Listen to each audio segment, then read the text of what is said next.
कोई भी एमएलए नहीं। ठीक है रजत पंजेटा साहब, स्थिति तो आपकी भी वही है। कभी हनक के साथ आपकी पार्टी रहती थी, 5 बार आपकी सरकार रह चुकी है, लेकिन आज तो हालत बेहद ही खराब। गठबंधन, आपको गठबंधन में आना पड़ रहा है।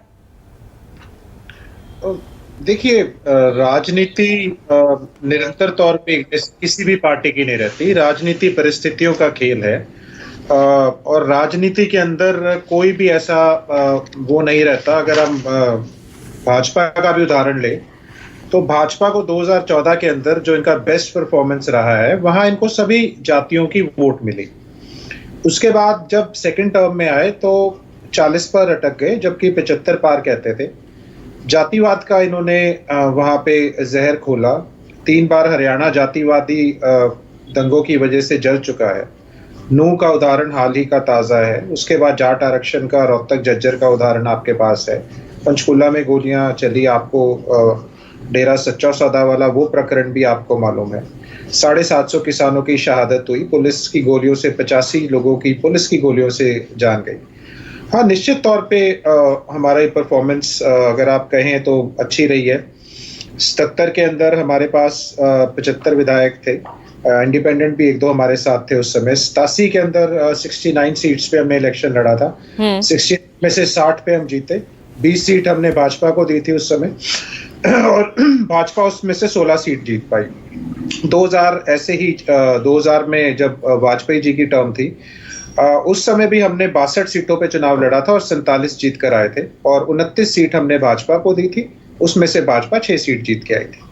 तो स्वर्गीय ताऊ देवीलाल जी की राजनीति शुरू से ही दलित, किसान, मजदूर, छोटा व्यापारी, दुकानदार, कर्मचारी, हर शोषित और वंचित वर्ग की राजनीति उन्होंने की है। उनकी शुरू में पार्टी का एक नाम भी होता था, दलित किसान मजदूर पार्टी करके। तो और बसपा के साथ भी ऐसा नहीं है कि हमारा समझौता पहले नहीं हो चुका। हमने एक उनका समझौते में अम्बाला से अमन नागरा करके एक एमपी भी वहां से हमने सीट जीतने का काम किया था। तब भाजपा के साथ थे तो हमने 5-5 पूरी 10। लेकिन आज तो स्थिति ये हो गई कि 7 सीटों पर आपने अपने उम्मीदवार लड़ाए। 3 सीटें भिवानी, करनाल, आपने उम्मीदवार तक नहीं उतारे। ये स्थिति हो गई है पार्टी की। सम्मानजनक एक वोट प्रतिशत तक हासिल नहीं कर पाया।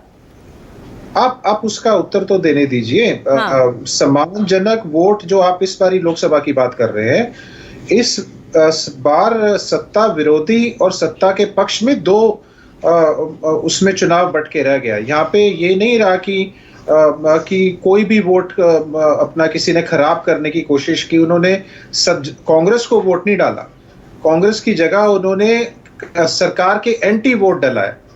वो वोट है 14 लाख वोट, ऐसे ही कम थोड़ी ना हो जाता है। भाजपा का 14 लाख वोट कम हुआ है और जबकि जनसंख्या बढ़ी है पिछली बार से। तो अब आप लोगों की, अब क्षेत्रीय दलों की वहां पर भूमिका तो, या फिर यानी ये कहे ना कि वोट कटवा के तौर पर रह गई है। नहीं, वोट कटवा शब्द का इस्तेमाल करना, मुझे नहीं लगता कि लोकतंत्र में कोई भी पार्टी को कोई किसी के आपका वोट का अधिकार रजिस्टर्ड नहीं है किसी के पास।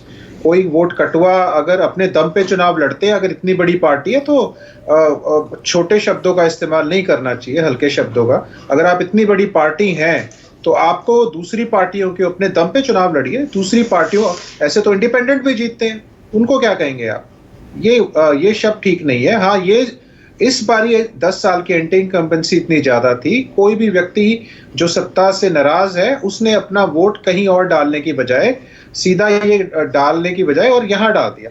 और कभी भी नहीं होता ऐसे। अगर आप देखें 79 सीट्स के ऊपर 2019 के अंदर विधानसभा की सीट जो है, जब लोकसभा का परिणाम था 79 सीट्स पे लीड थी भाजपा की, और जब विधानसभा का चुनाव हुआ कुछ देर बाद तो 40 पे रह गई।